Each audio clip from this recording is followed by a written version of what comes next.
Okay, welcome back to Weekly Classes. I am here with another video. So in this video, I'm going to talk about two articles of Constitution. Let me take the pen. Okay, article of Constitution. जैसे कि पता है हमारी series चल रही है जिसमें हम कॉन्स्टिट्यूशन पूरे वास्ट कॉन्स्टिट्यूशन को कवर अप करने की कोशिश कर रहे हैं एंड जैसे कि लास्ट टाइम हमने प्रियम्बल पढ़ा था, उससे पहले हमने मैपिंग करी थी ऑल दिस थिंग्स की शेड्यूल क्या होता है, पार्ट क्या होता है एंड किस तरीके से डिवाइडेड होता है, इंटरकनेक्ट होता है ऑल दिस थिंग्स। एंड यहाँ पे हम 400 आर्टिकल्स एक पार्ट में तो कवर नहीं हो पाएगा, that we will take a one by one to all this thing. जैसे कि हमने पार्ट्स में जो हमने लास्ट टाइम जो पार्ट पढ़े थे, भाग पढ़े थे, उसमें जैसे सिटीजनशिप था and fundamental right, duty and state, all this things, citizenship. तो आज हम पहले शुरू के 3 पार्ट उठाएंगे। जैसे कि 3 पार्ट में था पहले state and all this thing, उसी तरीके से हम कवर करेंगे एक एक करके, जितने भी जैसे बड़े होंगे तो एक पार्ट, ठीक है।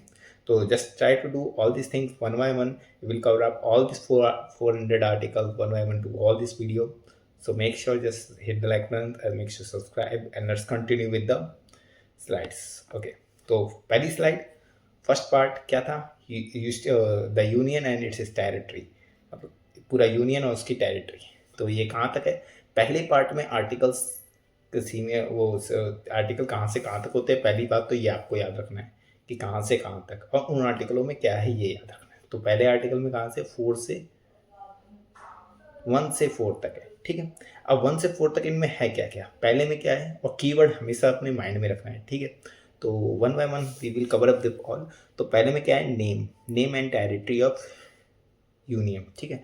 क्या उसकी नेम, जैसे कि जो भी फॉर्मेशन नेम है, जो भी नाम रखा गया है या टेरिटरी का जो भी चीज़ रखी गई है उसकी टेरिटरी, जैसे लद्दाख अपने जैसे ऑक्यूपाइड कश्मीर इस तरीके में लाना चाहते हैं तो इसकी टेरिटरी है, उसका नेम। तो ये सब डिसाइड होता है फर्स्ट आर्टिकल। सेकंड में एडमिनिस्ट्रेटर और इस्टेब्लिशमेंट ऑफ न्यू स्टेट, मतलब जैसे कि उत्तर प्रदेश से उत्तराखंड अलग हुआ, झारखंड अलग हुआ, तो ये फॉर्मेशन और एडमिनिस्ट्रेटिव किस तरीके से होगा, ये आर्टिकल 2 में। उस तरीके से आर्टिकल 3 में formation as the new state, अभी मैंने बताया फॉर्मेशन किस तरीके से होगा, ये एडमिनिस्ट्रेटिव एस्टेब्लिश, ये फॉर्मेशन किस तरीके से फॉर्मेशन होगा, उसकी बाउंड्री कैसी होगी। तो कीवर्ड यहाँ पे जरा आप ध्यान रखना, जैसे कि फर्स्ट में तो हो जाएगा नेम एंड टेरिटरी, सेकंड में एडमिशन एंड एस्टेब्लिशमेंट, ये ध्यान रखना, चौथे में फॉर्मेशन और बाउंड्रीज, ये तो सॉरी तीसरे में, एंड फोर्थ में ये तीनों कैसे अप्लाई होंगे। Law made to the Article 1, 2, 3, sorry 2, 3 and administration to first of the four schedules supplemental and incidental and consequential matter, ठीक है। तो ये कैसे अप्लाई होंगे, अल्टीमेटली आपको ये दो याद रखने, पहले में एडमिनिस्ट्रेटिव एंड एस्टेब्लिशमेंट, सेकंड में formation and boundary. So I hope आपको पता चल गया होगा पार्ट 1 किस तरीके से है। तो ये 4 ही आर्टिकल थे इसमें and you need to know all, ठीक है। आगे बढ़ते हैं नेक्स्ट स्लाइड में। सो दूसरे में सिटीजनशिप, दूसरे पार्ट में सिटीजनशिप, अगेन कहाँ से कहाँ तक है, 5 से 11 तक, 5 आर्टिकल से 11 तक, ठीक है। सिटीजनशिप मतलब वो भी नागरिकता जो भी होती है उस तरीके से। तो पहले में क्या देखा है, सिटीजनशिप नॉर्मल दे रखा है, सिटीजनशिप क्या होती है। छठे में क्या दे रखा है, सॉरी 5वें, फिर छठे में क्या दे रखा है कि सर्टेन पर्सन को किस तरीके से सिटीजनशिप दी जाएगी, जो जो पाकिस्तान से इंडिया में आए हैं, जो पाकिस्तान से, ये ध्यान रखना, पाकिस्तान से इंडिया में आए हैं, और यही 7वें में है जो इंडिया से पाकिस्तान गए हैं, ठीक है, जो इंडिया से पाकिस्तान गए। 8th में क्या है, जो यहाँ से इंडिया से किसी और दूसरे देश में गए, क्योंकि देखो पाकिस्तान में आने जाने में थोड़ा और रिस्ट्रिक्शन होता है और दूसरे देश में जाने में और रूल्स फॉलो करने पड़ते हैं, तो इसलिए इनको अलग अलग किया गया। तो ध्यान रखना, ऊपर के 6 और 7 जो हैं वो पाकिस्तान के लिए, कि पहले में पाकिस्तान से आए हैं, दूसरे में पाकिस्तान में जाएंगे तो उनकी क्या होगी, किस तरीके से रूल्स एंड रेगुलेशन फॉलो होगा। 7th में वो 8th में क्या है, 8th में जब कोई बंदा बाहर से आता है, ठीक है, सॉरी बाहर को जाता है outside from India, Indian origin होता है जो आउटसाइड, उसके लिए क्या रिस्ट्रिक्शन है, क्या है, ठीक है। 9th में है जो बाहर से आते हैं, foreign who stay in India, ठीक है, नॉट टू द सिटीजन्स, जो इंडियन सिटीजन नहीं है पर फॉरेन आके इंडियन रहने लगते हैं, उनके लिए कौन सी सिटीजनशिप होगी, किस तरीके से होगी, ठीक है। एंड 10 में क्या, continue to the right of citizenship, इसको सिटीजनशिप को कैसे कंटिन्यू करना है ये 10 में बताता है। 11 में क्या बताता है, पार्लियामेंट को टू रेगुलेट और right to the citizen, parliament कैसे रेगुलेट करेगा, जैसे कि अभी रेगुलेट किया है कि जो भी माइग्रेट होगा बांग्लादेश को, उसको जो 100 ईयर से ज़्यादा रह रहे हैं तो उनको सिटीजनशिप देंगे, तो ये पार्लियामेंट डिसाइड करता है। तो ये आर्टिकल 11 के तहत, ठीक है। तो आई hope you get this 11 article citizenship. तो सिटीजनशिप भी इधर ही था। तो ये हमारे दो पार्ट तो ख़त्म हो गए, दो पार्ट बड़ी छोटे छोटे थे। कि पहला पार्ट था हमारा यूनियन टेरिटरी का, ये 4 आर्टिकल थे, हमें समझ में आ गए। ये 11 आर्टिकल थे, और 11 आर्टिकल के की पॉइंट याद रखना। सिटीजनशिप, जो बाहर से, जो पाकिस्तान से यहाँ आए हैं, जो यहाँ से पाकिस्तान गए हैं, जो बाहर गए हैं, जो बाहर से यहाँ आए हैं, इस तरीके से कीवर्ड याद रखना, ठीक है। उसके आगे, थर्ड फंडामेंटल राइट। ये अधिकार होते हैं, इनको कोई नहीं छीन सकता। अगर इसको छीनता है तो आप कोर्ट में जा सकते हैं, सुप्रीम कोर्ट या हाई कोर्ट। एंड ये हो सकते हैं आपके 12 से 35 तक, ये आर्टिकल 12 से 35 तक। तो इसको ढंग से पढ़ेंगे, देखेंगे। और इसमें भी सब टाइटल होते हैं। अब सब टाइटल पढ़ना चालू हो जाएंगे, ठीक है। यहाँ से डिफिकल्ट होनी चीज़ें चालू हो जाएगी, ठीक है। तो ये तो कॉन्स्टिट्यूशन है, से इस केस में इसको अगर कोई आपको वायलेट करता है तो आप कोर्ट में जा सकते हैं। तो पहली जर्नल है, ये जर्नल है 12-13। ये डेफिनेशन दे रखी है कैसे फंडामेंटल राइट लगेंगे, लॉ इन्फोर्समेंट। फिर लॉ इनकन्सिस्टेंट, लॉ की कैसे इनकन्सिस्टेंट होगी, and derogation of for the our fundamental right. इस फंडामेंटल राइट का बताना 13 में दे रखा है, और 12 में डेफिनेशन। तो 12-13 तो नॉर्मल है, ठीक है। 12-13 आपको खाली इतनी याद रखना है। 12 में डेफिनेशन है, एंड 13 में लॉ इनकन्सिस्टेंट करना किस तरीके से है, ठीक है। उसके बाद 14 से 18 क्या है, इक्वालिटी की बात हुई। किस किस तरीके की equality, equality before law, law की इक्वालिटी सब में होगी, लॉ सबके लिए बराबर होगा। Provident by the discrimination of race, caste, sex and place of birth, birth की जगह पे इस पर कोई भेदभाव नहीं होगा, ठीक है। 16 में क्या इक्वल अपॉर्चुनिटी मिलेगी पब्लिक एम्प्लॉयमेंट की, ठीक है। 17 में मिलेगी अनटचेबिलिटी। 18 में मिलेगी अब्यूलिश ऑफ टाइटल, किसी का टाइटल नहीं छेड़ा जाएगा, ठीक। तो इस तरीके की इक्वालिटी होगी सबके लिए, जो होगा वो सबके लिए होगा, ठीक है। तो I have to know that कि हाँ इक्वालिटी कहाँ है, 4th चेन से लेके 18 तक, ठीक है। राइट टू फ्रीडम, फ्रीडम किस किस की है हमें, 19 से 12, 19 से 12 तक किसकी है, freedom of certain, right of the freedom of speech, इस बोलने की फ्रीडम, और भी, ठीक है, बोलने की, चलने की, घूमने की फ्रीडम विद रेस्ट्रिक्शन, ठीक है। Protection is respect of the convict of to the offence, ठीक है। जो भी प्रोटेक्शन करना है, रिस्पेक्ट ऑफ द कन्वेक्स, जो भी कन्वेक्स हो गया, ऑफेंस होगा, उस पर रिस्पेक्ट करना है उसको, ठीक है। इसकी खुली आज़ादी हमें मिलेगी। एंड देन इसके बाद लिखा है प्रोटेक्शन ऑफ लाइफ, लाइफ की प्रोटेक्शन करेंगे। ये प्रोटेक्शन करेगा कौन, सुप्रीम को, हाई कोर्ट, कुछ भी होगा तो हम वहाँ जाके उसको 32 के तहत हम कर सकते हैं, ये सब उन पर कोर्ट में लगा सकते हैं। आगे लिख के आएगा, ठीक है, आर्टिकल में पढ़ेंगे। उसके आगे क्या है, ओके, आर्टिकल 220 में एजुकेशन, ये देखिए 21A लिख रखा है।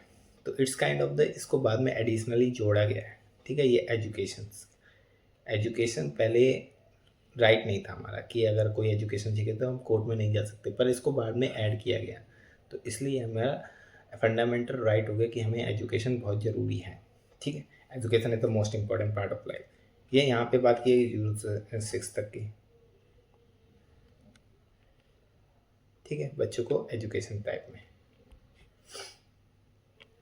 एंड 22 में क्या, protection against the arrest and detention of to the certain cases में अरेस्ट एंड डिटेंशन क्यों कर रहे हैं, क्यों अरेस्ट कर रहे हैं, इस तरीके की हमें फ्रीडम दे रखी है। तो ये क्या है, 19 से लेकर 22 तक हमें फ्रीडम है, ठीक है।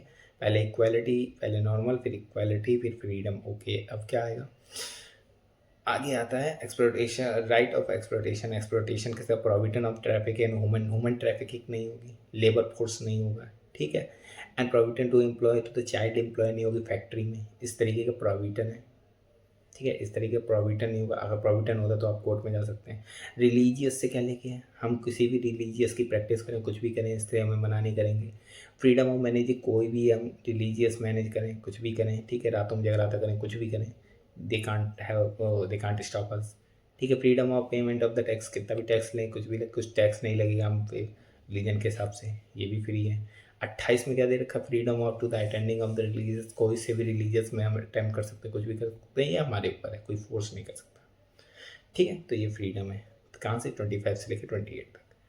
अब क्या है, कल्चरल एंड एजुकेशन 29 से 30 तक, ठीक है।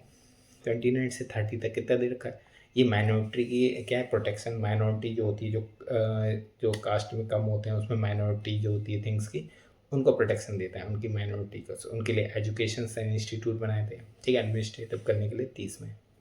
31 में कंपल्सरी ऑफ प्रॉपर्टी, जो कि अब हटा दिया गया। प्रॉपर्टी का हमारा कॉन्सेप्ट है, अब प्रॉपर्टी तुम्हारी कोई भी ले सकता है, कैसे भी ले सकता है, अब तुम इसको कोर्ट में लेके नहीं जा सकते, ये हटा दिया गया, ओमिट कर दिया गया है, लिखा है, ठीक है, तो इसको याद करने की जरूरत नहीं है। और ये आगे चल के डाल दिया गया है, ठीक है, एक 14 या 16 में हमने राइट ऑफ प्रोटेक्शन प्रॉपर्टी पढ़ी थी उसी में, ठीक है।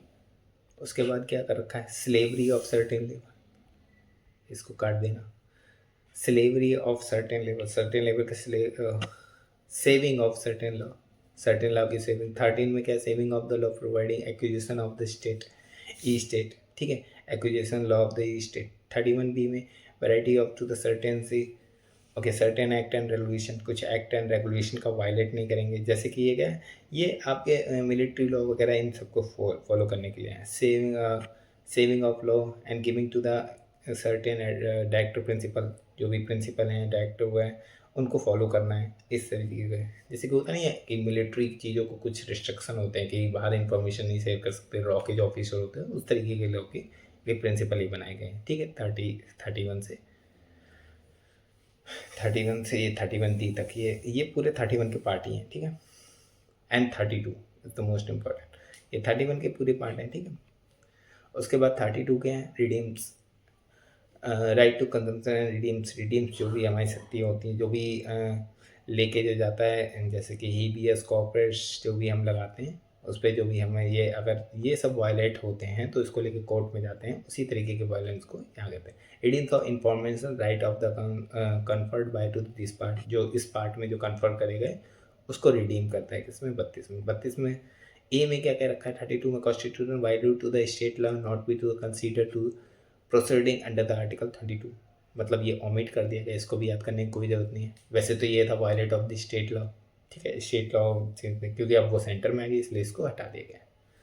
33 power of the parliament, modify कर सकती है फंडामेंटल राइट में कि अच्छा ये प्रॉपर्टी का जैसे हटा दिया गया था ये भी हटा दिया गया, तो ये मॉडिफाई करने की पावर है 33 के अंदर पार्लियामेंट के पास। 34 में restriction of rights to the confirm of the part and material law force to any area, मतलब किसी एरिया में रिस्ट्रिक्शन ऑफ टू रहा, किसी में कंफर्म कर सकता है, ठीक है, उस तरीके से रिस्ट्रिक्शन है कि किसी भी रिस्ट्रिक्शन में, किसी भी आर्म फोर्स में, लॉ में, मैरिटल लॉ में, जो भी, ठीक है, वो भी मैराइन लॉ होते हैं, जो भी चीज़ होती हैं उनके लिए कुछ सर्टेन रूल्स बनाए जाते हैं, उनको फॉलो करना पड़ता है। 35 में legislation to give to the effect and provision of the part, legislative to give देगी, कुछ प्रोविज़न देगी, उनको ताकत देगी कि इसमें कुछ अमेंडमेंट का प्रोविज़न ऑफ द पार्ट में करना, ठीक है। तो आई होप यू गेट, आपको 3 पार्ट ये कंप्लीट हुए होंगे, आपको ये सब याद रखना है, ठीक है। You have to keep in your mind to all this thing कि किस तरीके से ये चीज़ होती है, and all this thing you have to keep in your mind to try to do all this things in better, ठीक है। So I hope you get, so this is that is thank you for watch this video. Keep learning, like and share, and hit the like on this video, and if you find fruitful all these things, so make sure subscribe the Victory classes and stay continue with learning. Thank you, bye.